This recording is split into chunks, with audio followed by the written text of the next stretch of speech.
सुन के नाम आया, मैं तो सुन के नाम आया,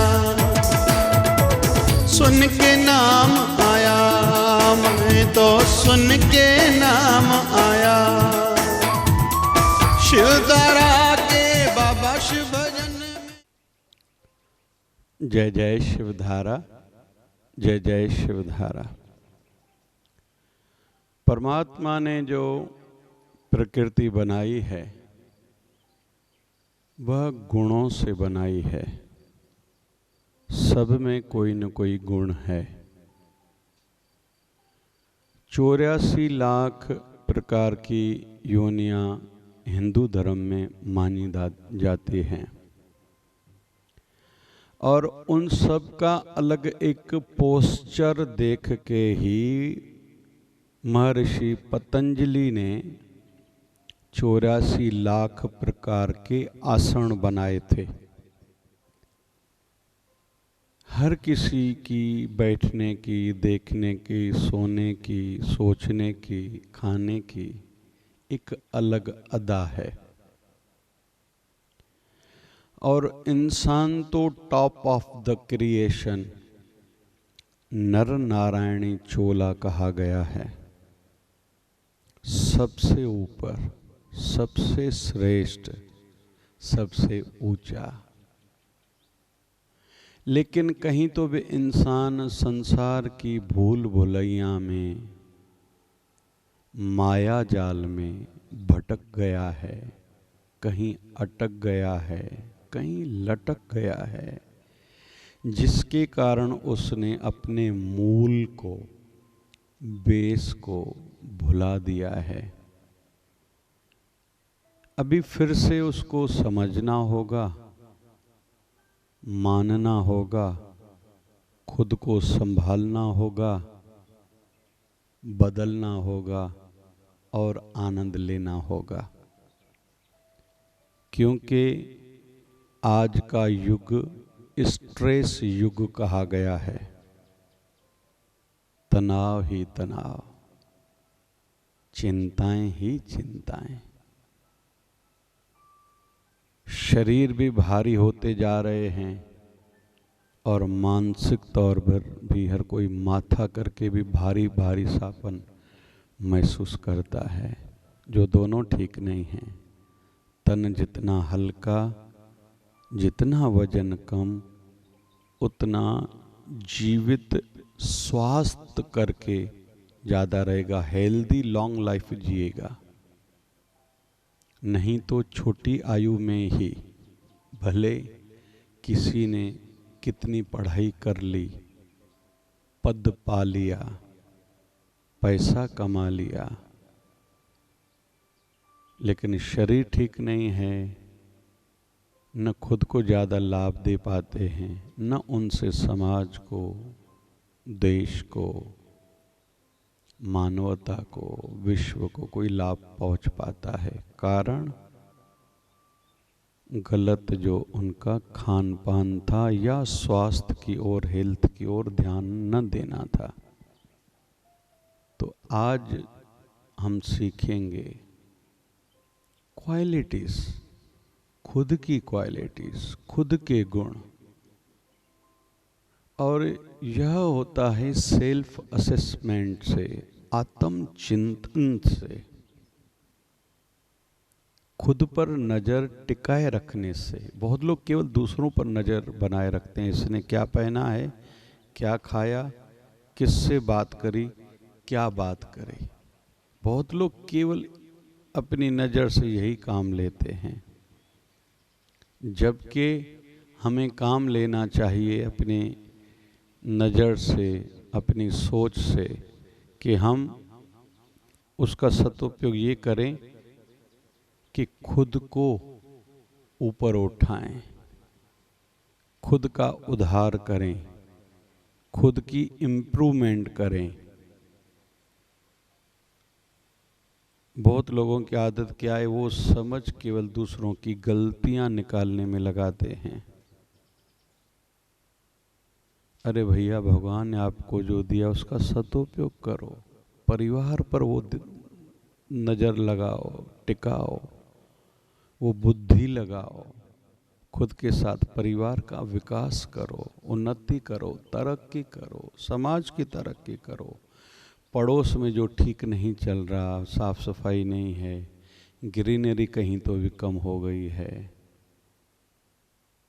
कहीं तो भी शोर शराबा अगर ज़्यादा है, या प्राकृतिक वातावरण बनाएं, एक सुहृद भाव वाला, एक फ्रेंडली वातावरण बनाएं। हर कोई एक दूसरे से मिले तो हरिओम सुबह को मिले तो करें, जय शिव धारा करें, नमस्कार करें एक दूसरे को। हम सब के बच्चे आपस में खेलें, स्पोर्ट्स का वातावरण बनाएं, कुछ आध्यात्मिक वातावरण बनाएं। कोई गणपति भगवान के दिन हैं तो मिलके कोई आरती पूजन करें, माता रानी के दिन हैं तो नवरात्रि का कोई उत्सव मनाएं, महाशिवरात्रि है तो साथ में उपवास रख के जप करें, कीर्तन करें। कोई रामनवमी आए, जन्माष्टमी आए, होली का त्यौहार आए, कोई दीपावली का त्यौहार आए, उसको भली भांति एक दूसरे से मिलके मनाएं। तो बुद्धि लगानी पड़ोस पर लगाओ, और लेकिन पॉजिटिव तौर पर लगाओ, नेगेटिव ना, ये ठीक नहीं है, ये शेयर ठीक नहीं देता, ये फंड नहीं देता, ये मंथली मेंटेनेंस में आनाकानी करता है, उसका रास्ता निकालो। कहीं फ्रेंड सर्कल में कोई गरीब है अच्छा, लेकिन अफोर्ड नहीं कर पा रहा है, उसका निवारण निकालो, बुद्धि से, समझ से, अपने अक्ल से काम लो। और बहुत लोग ऐसा करते हैं आज के युग में। ये कोई किताबी बातें नहीं है कि कोई बड़ी बड़ी किताबी बातें कर रहा है, नहीं, आज के युग में ऐसा है। तो कुल मिला के गुणों का खुद को भंडार बनाओ, सेल्फ क्वालिटीज बढ़ाओ। आज ये हम लोग सीख रहे हैं। तो पहली पॉइंट आज सीखेंगे एबिलिटी, क्षमता। पहले के ज़माने में ऐसा होता था कि छोटी छोटी बातें बच्चों को सिखाई जाती थी। चलो युग भी था, जैसे हॉर्स राइडिंग, स्विमिंग, छोटी छोटी आदतें। हम लोग छोटे थे, जब बटन टूट जाए तो कैसे लगाया जाए, सुई धागा दिया जाता था, बाहर हम लोग जाते थे तो टॉर्च कंपलसरी दी जाती थी। चलो वो उस समय की मांग थी। आज मोबाइल है, लेकिन टॉर्च चलाने की आदत हो। या हम लोग स्कूल जाते थे तो घर से 2 पेन मिलते थे, एक खुद के लिए, एक जो न लाए उसको देना। 2 पेंसिल मिलती थी, एक खुद के लिए, एक जो न लाया हो उसको देना। मतलब हेल्पिंग नेचर बने, सहयोगी स्वभाव बने, यह घर से संस्कार मिलते थे। और आज भी हमें ऐसा करना होगा। तो क्षमताएं खुद की विकसित करें। कहते हैं ना कि 2 व्यक्तियों को एक जितना वृक्ष दिया गया और कुल्हाड़ी भी दी गई, और समय दिया गया कि दोनों 6 घंटे में इस वृक्ष को काटो। एक व्यक्ति ने तो एकदम ही कुल्हाड़ी ली और धड़ाप धड़ाप धड़ाप धड़ाप काटने का प्रयास करा। 6 घंटे तक उसको देखा गया, आधा तक नहीं काट पाया। उसके पैरेलली, विपरीत ही दूसरा जो व्यक्ति था, उसने कुल्हाड़ी की धार को तीखा करना शुरू करा। 1 घंटा लगाया, फिर 1 घंटा काटने में लगाया, फिर दूसरा घंटा फिर उसको शार्प करने में, तीखा करने में, घिसाने में लगाया, फिर 1 घंटा काम किया, फिर उसको शार्प करा और फिर काटने लगा। तो 3 घंटे में उसने वृक्ष को काट लिया। मतलब 3 घंटे लगाए शार्प करने में, तीखा करने में, और 3 घंटे लगाए काटने में। उसने वृक्ष काट लिया। लेकिन पहले वाले ने जो एकदम सुनते ही टाइम शुरू हो गया है, काटना शुरू करा, तो आधा तक भी उस वृक्ष को नहीं काट पाया। इस छोटे से उदाहरण से हम लोग ये सीख रहे हैं कि खुद को शार्प किया करो, सीखने की आदत खुद में डालो। पहले तो समझो, मानो, क्योंकि आज तक हम लोग जहां भी हैं, जितना भी अक्ल था, बचपन से सीखे थे, अनुभव थे, परिवार के संस्कार थे, पढ़ाई थी, फ्रेंड सर्कल से हमने जितना, सीनियर से जितना सीखा था, उतना हम आगे आ चुके हैं। अभी हमारी इच्छा है बहुत आगे जाएं, तो नया सीखना पड़ेगा, नया कुछ करना पड़ेगा। केवल बोलते रहने से काम बनने वाला नहीं है। बहुत लोग कहते हैं मुझे सब पता है, मैंने दुनिया देखी है। अरे भैया, आपकी पासपोर्ट बनी हुई है? बोले नहीं। फिर दुनिया कैसे देखी? इन छोटी छोटी बातों से, वचनों से, वाक्यों से हम लोग ये सीख रहे हैं, भैया अभी आपने क्या देखा है? आपकी पीठ पर कोई अगर तिल है, वो देखा है क्या आपने? जवाब है नहीं। तो कैसे आपने देखा? थोड़ा बहुत आप जानते हो, मानते हैं, लेकिन आपको तो बहुत आगे जाना है। तो सीखना पड़ेगा, नया कुछ करना पड़ेगा, खुद को बदलना पड़ेगा। इसके लिए खुद की एबिलिटीज, क्षमताएं बढ़ाओ, सीखने का स्वभाव हो। हाँ, यहां थोड़ी सावधानी की बात की जाएगी। एकदम हर चीज, पूरा दिन हर बात में दिमाग लगाना ठीक नहीं है। इसलिए कहीं भी जाओ, थोड़ा अपने आवश्यकता अनुसार सीखो, देखो, लेकिन हर जगह भी दिमाग इतना लगाना जरूरी नहीं है। बहुत लोग पूरा दिन दिमाग ही लगाते रहते हैं बस, और वही रुके रह जाते हैं, कुछ कर नहीं पाते। इसमें भी दो मत नहीं है। ये यहाँ सावधानी की बात हम लोग सीख रहे हैं। कहीं कहीं दिल से काम लेना पड़ता है, कहीं दिमाग से। हमारे महाराष्ट्र के दो संत हैं, एक का नाम स्वामी ज्ञानेश्वर जी महाराज, दूसरे का नाम है संत नामदेव जी महाराज। ज्ञानेश्वर महाराज ज्ञान योग पर चलने वाले थे, ज्ञानी थे। संत नामदेव जी महाराज भक्त थे, नम्रता वाले थे।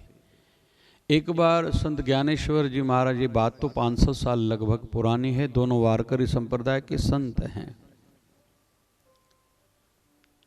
संत ज्ञानेश्वर महाराज ने कहा चलो तीर्थों पर चलते हैं, चलना चाहिए, पुण्य मिलता है, लाभ मिलता है। संत नामदेव जी महाराज कहते, पहले मैं अपने ठाकुर से, अपने विठ्ठल से अनुमति तो मांगूं, छुट्टी तो लूं, आज्ञा मिली तो चलूंगा। और भगवान विठ्ठल की जो काले पत्थर की मूर्ति है, प्रतिमा है, आज भी हम लोग दर्शन करने हेतु पंढरपुर चलते हैं। तो ये भगवान कृष्ण का ही अवतार है। महाराष्ट्र का नाम विठ्ठल बोलते हैं। जैसे हम लोग राजस्थान चलते हैं तो वहाँ सांवरिया सेठ या श्रीनाथ करके उसी ठाकुर को ही पूजा जाता है।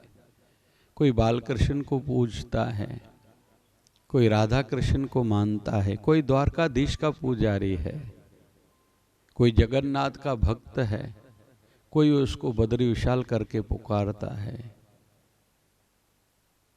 ये कोई अलग नहीं है। कोई मदन मोहन बुलाता है, कोई मुरारी, कोई गिरधारी, कोई मुरलीधर, कोई बंसीधर, कोई मोहन, कोई गोविंद, कोई गोपाल करके उसको भजता है। वो है एक ही है, अलग नहीं है। तो विठ्ठल के सामने गया, भगवान ने मूर्ति में से उनसे बात करते थे, इशारे देते थे, अनुमति दी, दोनों गए हैं। अभी ज्ञानी जन कहते हैं वो तो मेरे अंदर है, मेरे अंदर प्रेरणा जगी, मतलब उसकी आज्ञा है। लेकिन भक्त बालक की भांति, एक मासूम इनोसेंट की भांति मानता है, नहीं मुझे आज्ञा मिले। तो अपनी जगह पर हर कोई ठीक है।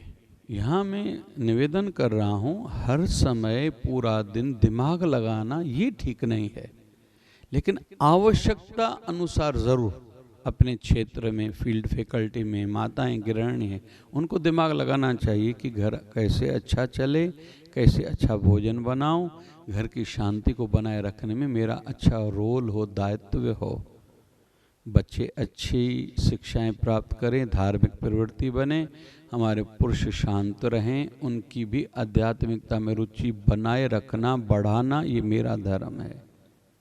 घर में पाठ हो, पूजा हो, एक अच्छा मंदिर हो, मंदिर सुंदर हो, त्यौहार अच्छी तौर पर मनाए जाएं, घर के बाहर रंगोली निकालनी है, घर के हर एक चीज़ व्यवस्थित हो। बच्चे स्कूल से आएंगे, शूज़ इधर उधर फेंकेंगे ही, मैं उनको सिखाऊं अपनी जगह पर बूट स्टैंड पर, चप्पल स्टैंड पर रखो, सॉक्स उसमें डालो, स्कूल की बैग अपनी जगह पर रखो, होमवर्क करो तो अपनी बैग में फिर बुक्स डालो आदि। ये स्त्री का धर्म है। स्त्री का ये धर्म नहीं बनता कि वो पूरा दिन सोचती रहे कि पैसा कैसे बढ़े। स्त्री का ये धर्म नहीं है। हर एक बातों में, पुरुष की बातों में शंकाएं पूरा दिन करते रहना, ये ठीक नहीं है। तो हर कोई अपने क्षेत्र में दिमाग लगाए। पुरुष का ये काम नहीं है कि पूरा दिन किचन में जाए, इतना आटा क्यों बचा है, ये ऐसा वेस्ट क्यों हो रहा है। एक दो बार कहा, हो गया। उनको सेल्फ अपने पैरों पर खड़ा करो। नुकसान अच्छी बात नहीं है। टोंटी टूट गई है, पानी जितना बहता है तो कहते हैं वास्तुशास्त्र वाले तो उतनी लक्ष्मी चली जाती है। नल बनवाना पड़ेगा हमें, जो भी व्यवस्था की दृष्टि से एक हद तक दिमाग लगाएं, ठीक दिशा में क्षमताओं को बढ़ाएं, क्वालिटीज़ को बढ़ाएं, गुणों को बढ़ाएं। बोलने में मेरे सॉफ्टनेस हो, कोमलता हो, स्माइल हो। किसी की हमें स्माइल अच्छी लगी, वो स्माइल मुझ में भी आनी चाहिए। नज़र अच्छी हो, बुरी नहीं हो। हम लोग कान के कच्चे न बने। कोई कुछ भी कहे, कुछ भी बताए, किसी के लिए भी कहे, हम उसको मान न बैठे, दिमाग में लगाएं। तो क्वालिटीज़ ये बढ़ानी है। हम लोग देखते हैं बहुत से लोग विपद काल में धर्म खो बैठते हैं। अपना अस्तित्व तक उनको याद नहीं रहता, परिवार की गरिमा को ध्यान में नहीं रखते, अपने पद का ध्यान नहीं रखते। मेरा पद क्या है, मुझे यहाँ कैसे बात करनी चाहिए, कैसे, किस टोन में, कितने टोन में बात करनी चाहिए। बड़ा हो कहीं का, टोन मधुर हो, धीरे हो। पावरफुल कैसे बने, मेरी बात कैसे लोग माने, यहाँ ध्यान देना जरूर है। चिल्ला के बात करना ये ठीक नहीं है। तो एबिलिटीज बढ़ेगी कैसे, जब अपने फील्ड, फैकल्टी रिलेटेड, क्षेत्र संबंधित हम लोग कुछ देखेंगे, पढ़ेंगे, सुनेंगे, हमसे जो आगे हैं उनके साथ कुछ समय रहेंगे, तभी हम शार्प होते जाएंगे, हमारी क्षमताएं, एबिलिटीज़ बढ़ेंगी। पहले कैसे होता था, जैसे किसी को सपोज कार मैकेनिक बनाना है तो गैरेज में भेजते थे और काम करते करते 10-15 साल के बाद वो खुद की गैरेज खोलता था। आज भी कोई डॉक्टर बनता है, कोई चलो सीए बनता है, तो उनकी इंटर्नशिप होती है, उनको भेजा जाता है। पहले के ज़माने में गुरुकुलों में बच्चों को भेजा जाता था कि बचपन से ही वो गुण सीख के आए, एबिलिटीज़ उनकी बढ़ें, आपातकाल में क्या करें। या जो स्पोर्ट्स के लिए बाहर भेजा जाता था, बाहर पिकनिक पर स्कूल कॉलेजेस में क्यों भेजा जाता है कि कभी खाने को अच्छा नहीं मिलता, कभी 1-2 घंटे के लिए, 4 घंटे के लिए पानी नहीं मिलता, एक दूसरे की हेल्प करें, फ्रेंड्स। वैसे ही गुरुकुल में पहले ऐसे होता था और आज भी बहुत से लोग अपने बच्चों को गुरु दरबार में लेके जाते हैं, भैया पानी पिलाओ सबको। हाथ जोड़ के थोड़ी गर्दन झुका के स्माइल से बात करो। अपने गुरु दरबार का जो भी जय घोष हो, हरि ओम, जय श्री कृष्ण, सीताराम, जय शिवधारा करके संबोधित करो। पहले खुद बात करना सीखो, इंतजार न करो सामने वाला पहले कहे। आप क्यों नहीं कर रहे हो? और हमारे शिवधारा आश्रम में जो समर क्लासेस चलते हैं, शिवधारा समर क्लासेस, उसमें ये बातें सब सिखाई जाती हैं हर साल जितने भी सेंटर्स पर होते हैं। मैं तो कहता हूँ अपने बच्चों को भेजो और उनमें बदलाव देखो। और हम लोग फीडबैक लेते हैं। रोज जो नया संस्कार सिखाते हैं, पहले आधुनिक संसारी विद्याविद सिखाते, बच्चियां हैं मेहंदी सिखाएंगी, बच्चे किसी की राइटिंग अच्छी नहीं है, किसी की पेंटिंग अच्छी नहीं है, कई प्रकार की क्लासेस चलती है। बड़ी है बच्चियां, मेहंदी उनको सिखाई जाएगी, कुकिंग क्लास सिखाया जाएगा, सिंगिंग क्लास सिखाया जाता है। अलग अलग 15-15, 20-20 हर सेंटर में अलग अलग प्रकार के क्लासेस चलते हैं। शेक क्लास हो, आइसक्रीम क्लास हो, बच्चियों को सिखाया जाता है। छोटे से छोटे बच्चों से लेके बड़े से बड़े बच्चों को सिखाया जाता है, समझाया जाता है, कराया जाता है, फिर एग्ज़ाम लिया जाता है, फिर उनको पुरस्कार इनाम दिया जाता है। प्रैक्टिकली उनके लिए टीचर्स हैं, फिर टीचर्स के ऊपर केयर टेकर हैं जो उनका ध्यान रखेंगे।